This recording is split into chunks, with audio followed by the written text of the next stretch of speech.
Welcome to our weekly roundtable discussion by Law Enforcement Coaching, where each week we have unscripted conversations on relevant topics for law enforcement and our first responder community. This week we discuss navigating shift changes for officers and their families. We appreciate you tuning in and hope you find some useful insights and information from these discussions. Hi, everybody. Thank you for being here. We are on our weekly roundtable, and we have a few of our coaches on today. Most of you guys, if you've been tuning in to this, Chris and I, we are the founders of Law Enforcement Coaching. And Greg and Mica, I'm going to have you introduce yourself, and then we will jump into our weekly topic.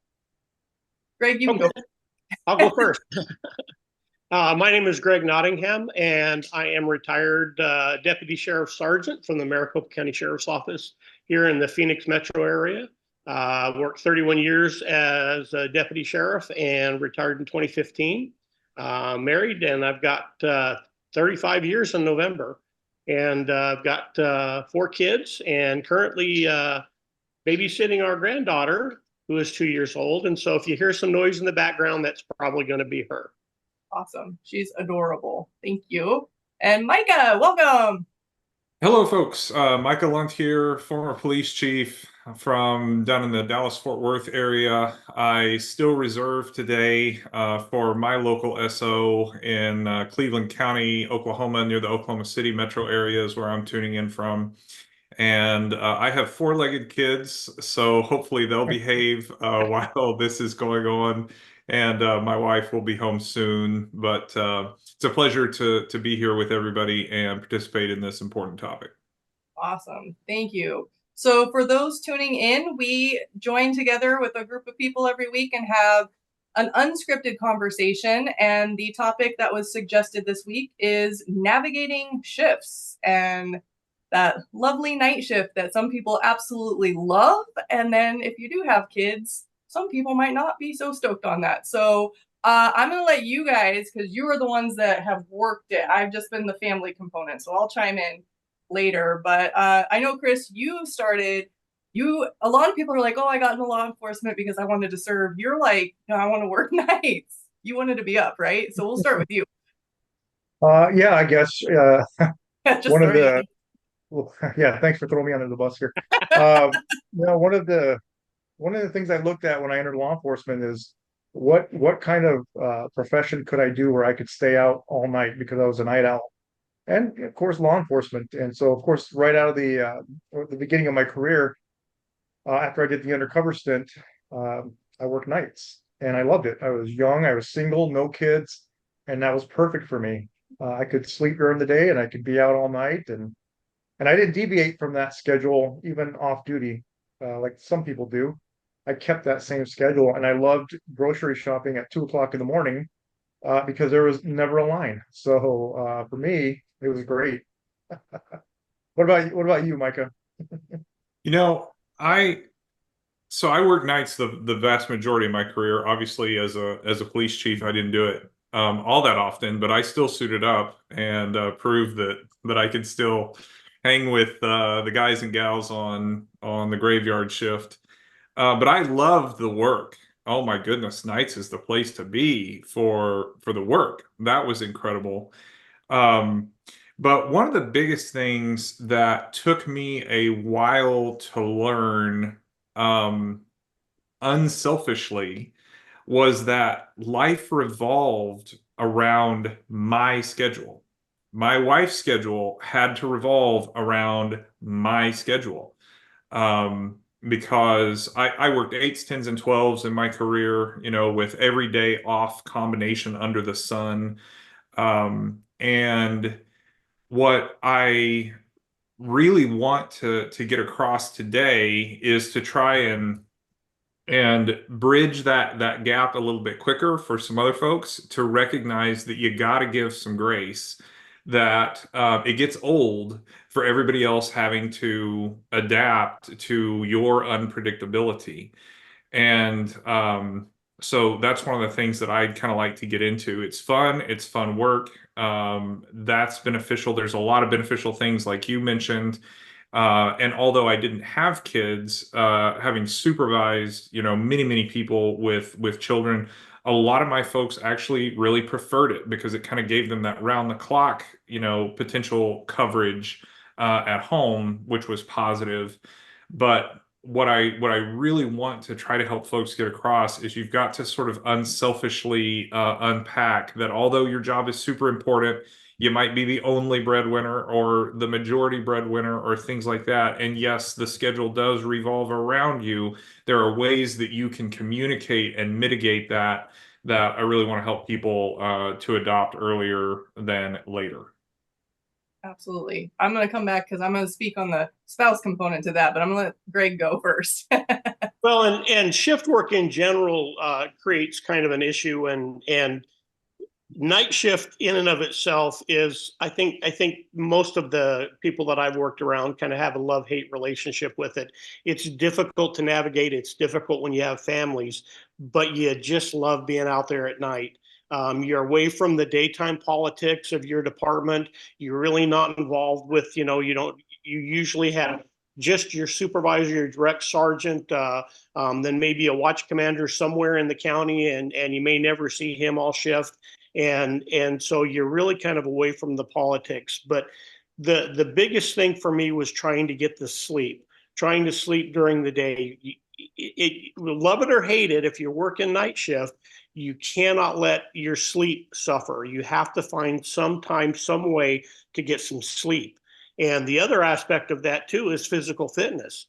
When you work a 10-hour shift or 12-hour shift or however long, and you get home at 6 in the morning when everybody else is getting up and starting their day, you've got to figure out some time to be able to get that, take care of yourself. You need some downtime. You need to be able to get some physical fitness taken care of. And then you need to make sure you're getting good quality sleep. And that sometimes is really hard to do. I really struggled with it when I was working day shift mostly for the good part of my career. But then when I went back to nights after I got promoted, trying to get that sleep really did not come easy for me. And I would come home from work, everybody would be up and getting out. I would crank the AC on so it'd be cool in the house during the summertime. I would put a blindfold over my eyes. I would cover up, and sometimes I'd have to even take an Ambien, and I would be out. And even at that, you're only getting 3 or 4 hours of sleep, and then you're up. And then once you're up in the middle of the day and you don't go to work for another, 5 or 6 or 8 hours, it really struggles trying to take a nap or trying to find something else to do. But you need to make sure you're getting that rest. You have to get that sleep. And I'm going to say and we'll kind of move into how it transitioned for you guys from the beginning of your career to, marriage and kids and different shifts. But when I lived on Maui, I owned a bar, and I did work the nights. So I was getting home at 2 or 3 o'clock in the morning, sometimes later if I'd go out afterwards and hang out with friends. So I understand. And in Maui, there's roosters. So if anybody's been to Hawaii, there are chickens running around. And where I live, you could hear the roosters going up and down the valley all night. So I'd get home, I'd wait. Basically, I went to bed when the sun was coming up. That was my bedtime. And there are ways to make sure that you are getting sleep throughout the day. Having the blackout curtains, having a fan or some sort of white noise.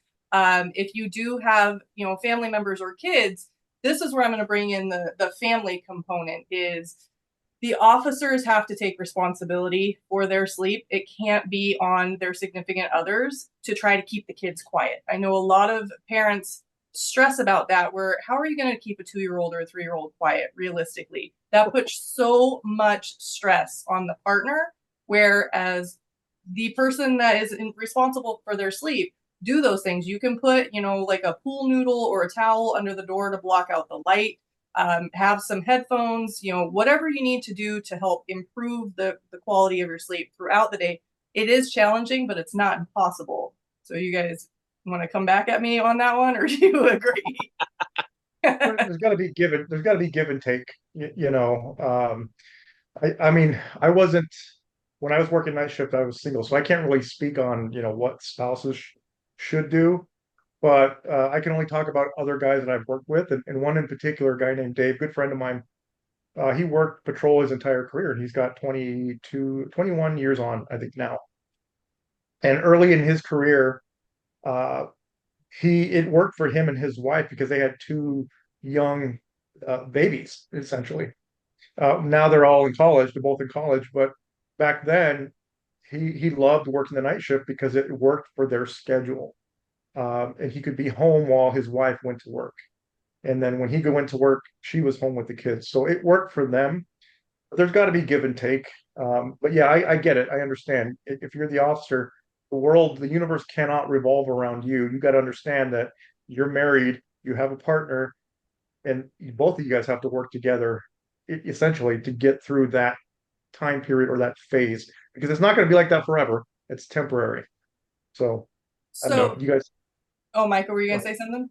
Yeah, and just to dovetail off that, I think there's two really important components. So number one, and this really connects what Chris was just saying and what you were saying too. You've got to have a system, and that system can be built, and that's the regular playbook that everybody expects is going to happen. This day and day in and day out while this shift is on. You generally are expected to be home at a particular point in time and so forth. And then you've got to have really good communication for when the system gets irregular.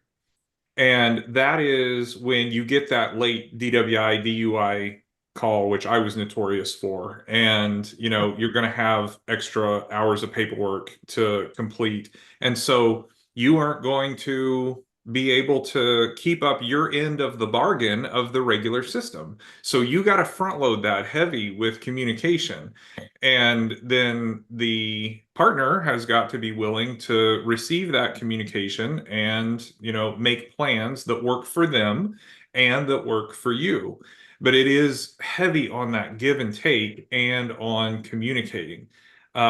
Even, as I promoted up into the command staff and as a chief, things would notoriously come up that would keep me longer than anticipated. And I was not always the best at being at loading heavy on the front end, that communication, and that caused some stress. So again, that issue of it not revolving, and sometimes things are happening. I'm not talking about a critical incident where you can't get to the phone and stuff like that, but even on things that get crazy and hairy, there is often a time to say, tied up, going to be really late, don't have an ETA. That doesn't take almost any time, even on a critical incident. And that is so important. The communication, especially, again, everything that we do with coaching is proactive, preventative maintenance. So when we say communication, you're not talking about waiting until one of the partners is like at their wit's end and pissed off, and now you're forced to communicate.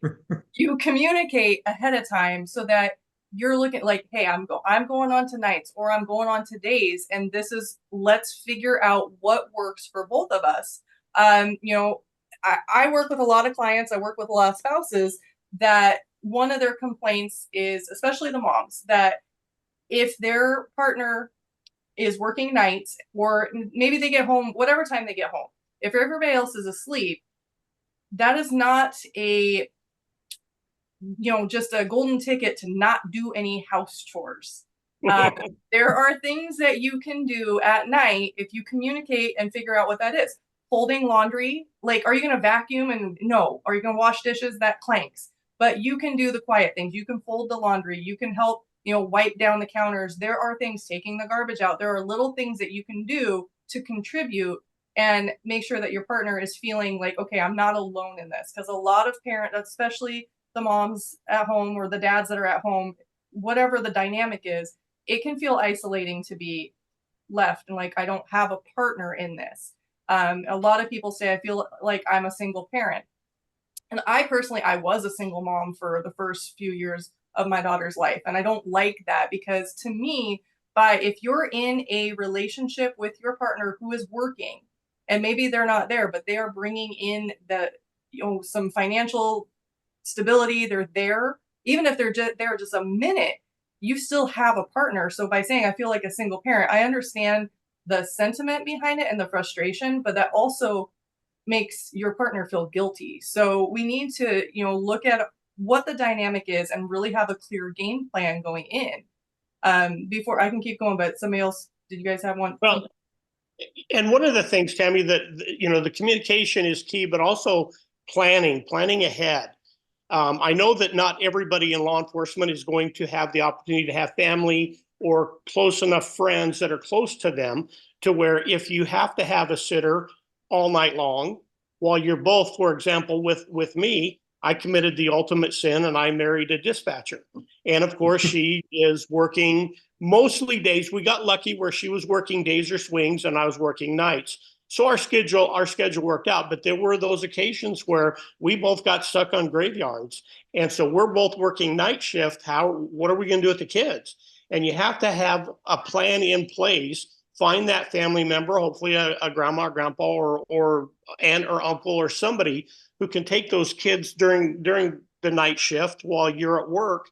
And then when you come home, you can get the kids back. But pre-planning, make sure you have that in place before you go to that difficult shift, to have that family or friend support, to have somebody to babysit if you need it. Yeah, and that mental preparation is part of it. Yeah, you want to put things in place, but you want to be mentally prepared too, that you're not going to always get off work at a certain time. And because if that's what you expect, and all of a sudden you get that one last call where you're en route to a DV that's going to involve an in custody arrest, you're not going to get home for a few more hours. Now, what's the game plan? So you've got to mentally prepare, and like you said, Greg, you got to prepare and plan that ahead of time, but also the mental preparation too. You're not always going to get off on time. So because I know it's for me, I made that mistake where I was expecting to get off at a certain time, and when I didn't get off at that time, I would get really upset because I didn't get off when I'm supposed to get off. Well, this is police work. There's no guarantee that you're going to get off when you're supposed to get off. That's the nature of this business or of this career. So, the mental preparation at any point, I could stay late in my shift. You got to be mentally prepared for that. Otherwise, that will beat you down. Yeah, and that goes for any shift. That it doesn't matter, night shift, day shift, swing shift. It goes for any shift. There was I spent a long stint working on lake patrol, and I covered one of the furthest lakes from the Phoenix metro area, and it was a good hour and a half drive through, on a windy dirt road that was really crazy, and it took you an hour and a half just to get back into town, and then you would drive home, and sure enough, I'm ready to go home. I'm not mentally prepared to stay late, and as soon as I got to the pavement and back into town, you'd get that call and have to turn around, go right back up to it because there wasn't another shift coming on. We were 24/7, and so we would have to turn around and go back up and cover it. And those were very frustrating days, and I wasn't mentally prepared to go back up or drive that hour and a half back to the lake and deal with whatever problem was going on, and then start coming home again. But you just have to be prepared and make sure that you're ready for it and know that it could happen. I think that's really the expectation. If you have expectations, that leads to disappointment. But just kind of knowing. So growing up, my dad was on 24/7. My house, we had the radio on all the time. We had an alarm in our house that it wasn't a silent alarm. That's before the technology. It would flip a switch and it would ring and chime through the whole house. And it was directly connected to the general store. So if somebody was trying to break in, if there was any kind of issue or somebody accidentally tripped it, my house would go ballistic with alarms and we had to go flip the switch.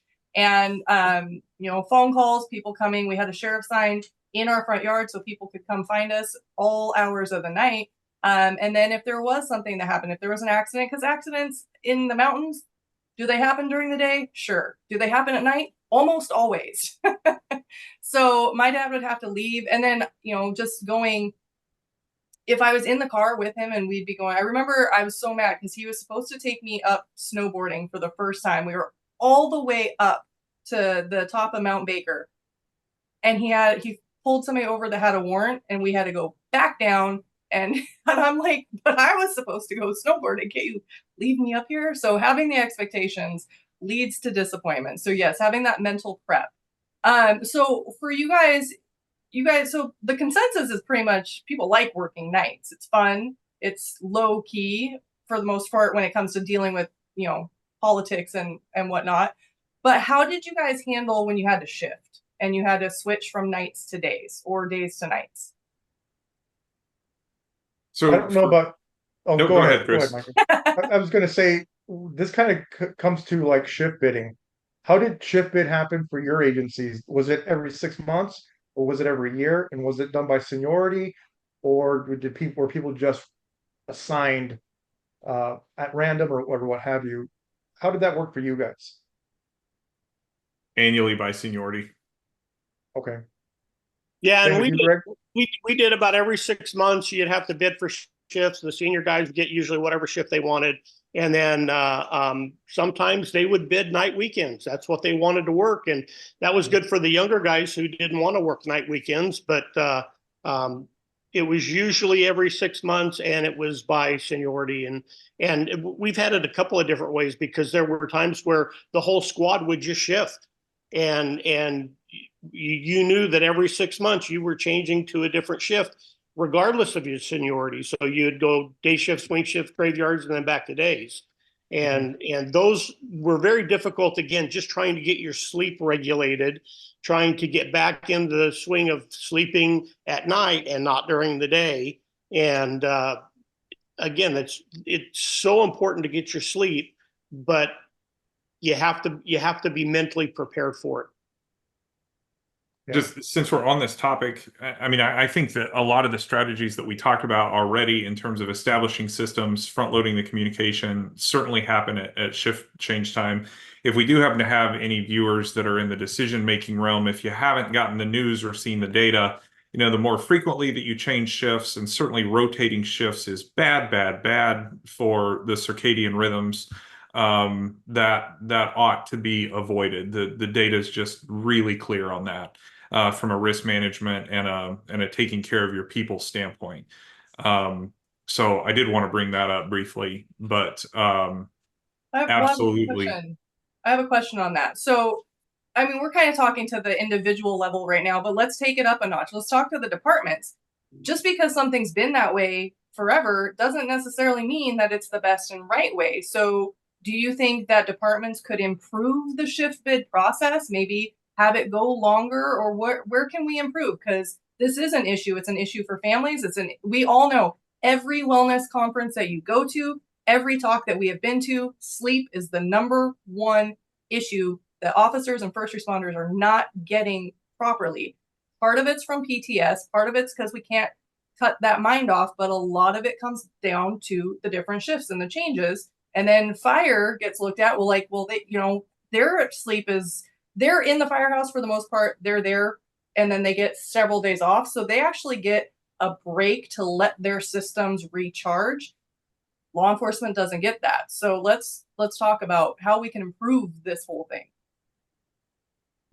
Yeah, a lot of creativity, a lot of creative options to improve that, particularly if a department has just done it the same old way for a long time. With 18,000 departments across the U.S., there are templates, there are plans for every kind of schedule. As a former command staff chief administrator, I would highly recommend you not doing shift change more than annually. When you think about all the things that shift schedule depends upon, let alone the families and so forth, but the people working your court subpoenas that have to get used to when people are available to testify, to off-duty jobs that have to be recoordinated, to everything that goes into that. I wouldn't recommend it more than annually, if at all possible. And I would agree with that. I noticed that our department was really, really big over the years of that's the way we always do it. That's the way it's always been done. And it's just, there are so many options. And if your department, why are you trying to reinvent the wheel? Like Mica said, there are templates, there are different programs there. This already been done. Look at what somebody else is doing. And unfortunately, I think that's where you get a little bit into the pride factor with some of the command staff that we're going to do it our way. I don't need to look over at that agency and see what they're doing, even though they're probably doing it right. We're going to reinvent the wheel, and you can't do that. the statistics are out there. The studies have been done. We know what works. We know what doesn't. Look and see what somebody else is doing. Adapt it to your department and take care of your people. And I think that's a good point. You know, don't reinvent the wheel, but see what's out there. Every agency has their own culture, and you know it's going to depend on what your agency likes. You might have an agency that is all for, you know, every year let's shift change, and then you might have another agency that's all for, they're good for every 6 months doing it. You know, there's always pros and cons to both sides. In the beginning of my career, we did every 6 months. And you know, if you land on a great team and you've got great hours, 6 months goes by really fast. And then now you have to switch to a team.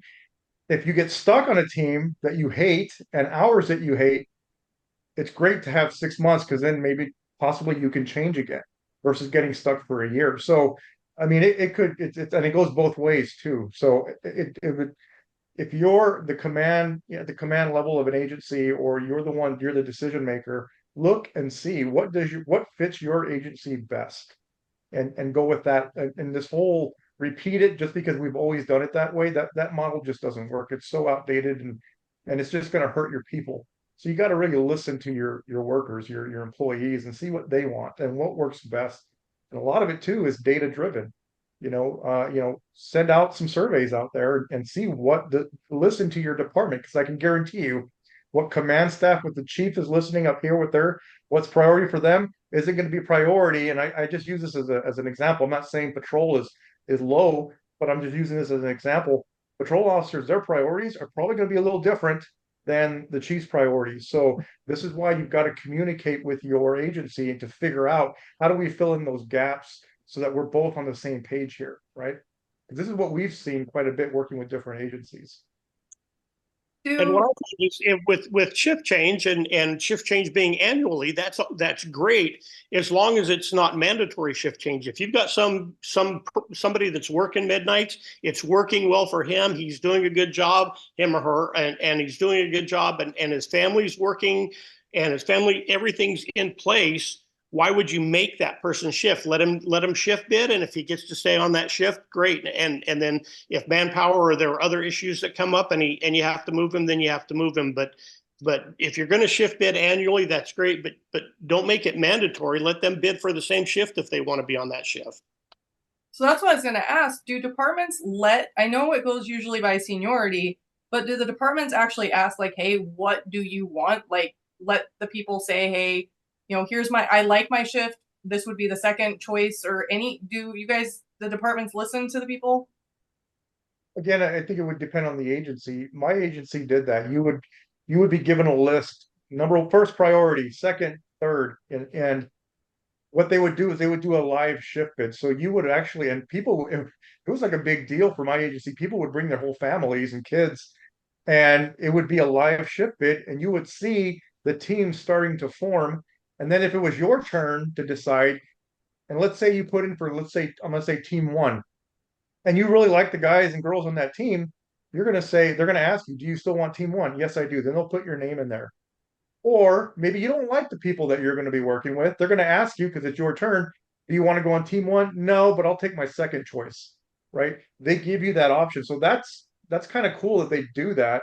So you can see in live the teams forming, and you get the option of, wait a minute, I said I wanted this team, but now I changed my mind. I actually want to do this other team. But you have to be present in order for that to really work your way. How did you guys do it? We did something similar to that, but only toward the end of my career. They were doing it more of a live shift bid, and then you could pick the shift that you wanted to be on, and then if there became, you know, a conflict, or more than enough people were already bidding for that shift, then it would go to seniority. But the other thing that I noticed is, during my career, you get a new sheriff come in every 4 years, or you get a new assistant chief come in, and they're going to shake things up, and everything was working fine. And now you're going to go back to, everybody rotates every 6 months, everybody rotates every year. So you just have to be mentally prepared for that. You have to be able to read your department, kind of get a feel for what they're doing, and they're the boss. If they're saying that this is what you're going to do now, then you have to find a way to make it work, and you have to be prepared for it. Micah, did you have anything else you wanted to chime in on that one? No, our department was the same in terms of the live bid situation. Awesome. And Greg, you said you got to be prepared. You got to deal with it. If you land on a team that you don't like, a ship that you don't like, I mean, you can go that year and just be miserable, or you can make the best of it. Right. And I will tell you, when we were doing the 6-month ship bids, I remember I landed on a team that I didn't like, that I didn't want to be on, and it turns out it was a great team. In the beginning, I'm like, I don't want to be on this team. I want to work certain days, certain nights, and I was just like pissed off. And after some time, I'm like, hey, I really love my sergeant, and I love the guys and girls that I work with. And I wouldn't have known that unless I was pushed into it, right? Instead of having that negative mindset, I could have carried that negativity with me. Fortunately, I didn't. So again, it's just you got to adapt to what you're given. Now, I will say this: at the end of my career, there was a new officer. He was FTO. He was out with our team on one of the phases, and his first team that he landed on was our team. It was day shift patrol, Monday through Thursday, and he had weekends off. This is his first team. This is a rookie officer that got the best shift in the department. This is where all the old dinosaurs go to, right? Towards the end of their shift, they work on this day shift team with weekends off. And this young guy was able to land on it for an entire year. He worked on that team, and I thought, man, you're the most unluckiest person I've ever met, that you got stuck on this team. And you know why I thought he was so unlucky? Because after ship bid, he's going to have to work weekend nights. He got a taste of, this is like the best shift. Now you're going to be going to night shift weekends. And that to me would be much more difficult to have to transition to, in my opinion, versus right out of the academy. And unfortunately, this officer, great guy. I thought he was a good guy and a funny guy. And he I think he only served a couple of years, and then he decided this wasn't for him. So unfortunately, but yeah, he was a good guy. But again, it was that, man, you got served the wrong. You got served a bad deal early in your career, as you landed on a good team. Yeah, my opinion, strictly my opinion. Well, awesome. As we kind of wrap this up, and is there anything for the officers? Because you just hit a good point, Chris. So the ones that are thinking about leaving, like, hey, you've been in a few years and you don't know if you're going to make it the 20 or plus to retirement. And if it's partly due to the shift, knowing that the shift is temporary, and then having that communication factor with your family, if it is a spouse and kid component, figuring out what kind of works. But what are, just like to wrap it all up, what are some key points or key takeaways that you could give to officers? And I'm gonna kind of target it, because the older officers, they know the process. They're not the ones that are needing the guidance right now. So I'm gonna say our rookies, our younger 7 minus years. What would you say to them to help them? Hey, shifts are temporary. How do you guys navigate this, real quick? My key advice is, number one, the world may revolve around your schedule, and that may be true, but you need to appreciate the other people in your life. If that's a significant other, a spouse, boyfriend, girlfriend, parents, whatever the case may be, you need to develop that system with them on the front end. And when changes to that system are coming in place, you need to heavy load that communication as soon as possible, because life may revolve around your shift, but life doesn't revolve around you, as I had to learn in my career. That's a good slogan right there. Yeah. Should be a t-shirt. Greg, what about you? Well, the first, there's a part of me that, old school wants to say that when you got into this line of work, you knew there were going to be shift work, and so you're just going to have to learn to deal with it. But that's not always as easily done as it is said. And so my suggestion would be, I would just say mostly what Mica said: communicate. find somebody to talk to that can help work you through, give you some ideas if you need to, and help you get through some of these more difficult times when you're trying to figure out your shifts. Talk to your spouse or your significant other, get that communication out there. And if you're working nights, and if that's great. I mean, when the years that I worked nights, I loved nights. And it was kind of a love-hate thing, because I love being out there at night. I love doing the night work. But it was difficult on the family. But you've got to make sure you're getting your sleep, and communicating with your spouse and figuring out a plan so that you can sleep during the day and get your good 8 hours of sleep before you have to go back into work. Make sure that you're doing that, and find a way to get your physical fitness in there as well. And I've got a son who is currently a detention sergeant right now, and he worked years on night shift, and he loved it, but he used that for an excuse for everything. I can't work out because I'm working nights. I can't eat right because I'm working nights. I can't go to family things because I'm working nights. And so we had to have some long talks about how, that's really good that you're working nights, and I'm glad that you like it, but you can't use that as the crutch. You need to still involve yourself with everybody else's life, especially your wife's, because you've got a wife and kids, and you need to make sure that they're not neglected just because you're working night shift. And so he actually was able to transfer off nights recently, and now he's working days, and I think he's realizing a whole new world after that. Chris? Yeah, I would say the mental preparation, just be mentally prepared when you enter this career that you could work any shift. And if you're going to be put in any shift, mentally prepared that you can do it. It can be done, right? And like Tami said, it's temporary. It's not going to be forever. So mentally prepare for that. And even if you're in a specialty unit, if you're in detectives, mentally prepare that at any moment you could be asked to fill in for patrol, or you could be sent back to patrol. I think this is something that we tend to forget for the specialty units. Oh, patrol is over with. I'm never going to go back to patrol. Then next thing you know, you're back on patrol, and now you're having to deal with all this mental anxiety. Always prepare yourself for any shift and going back to patrol. And the other thing too is, early in my career, I was young, I was single, didn't have any kids. Night shift was for me. That was awesome, and it worked for me. And I could sleep.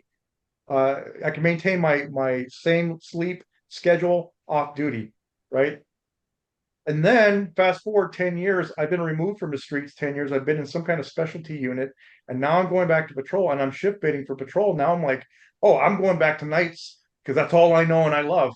Well, lots have changed since then that I didn't realize at the time. I'm not as young as I used to be. I'm now married, and with my wife, we're trying to have a kid, and all this stuff changed. I'm not the same person I was at the beginning of my career. So of course, what did I do? I fell into that trap of, oh, I love nights and I'm going to go work nights. So I put in for night shift. And guess what? It was a rude awakening. I'm like, wait, this isn't for me now. Why? Because my lifestyle has changed for me, right? And not everybody's going to be afforded that seniority that they can go to whatever team they want. Again, mentally prepare for it. I didn't mentally prepare for it properly. I just figured I'd go back into when I was young, 21-year-old, 22-year-old kid, and I could work nights again. And it wasn't, it was different. So be mentally prepared for anything really in this profession. Tami? Just piggybacking the communication again with the family unit, understanding, hey, I'm going to be, especially even whether you have kids or not, if you're missing each other, you're either working the same shifts and then you're sleeping and then you're going to work again, or maybe days, whatever that is.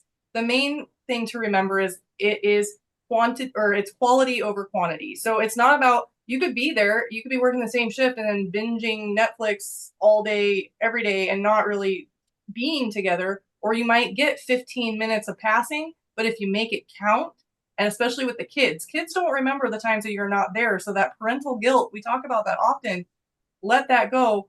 I remember all the times my dad was there. He showed up to certain things. That's what matters. So making sure when you have the time, you make it count.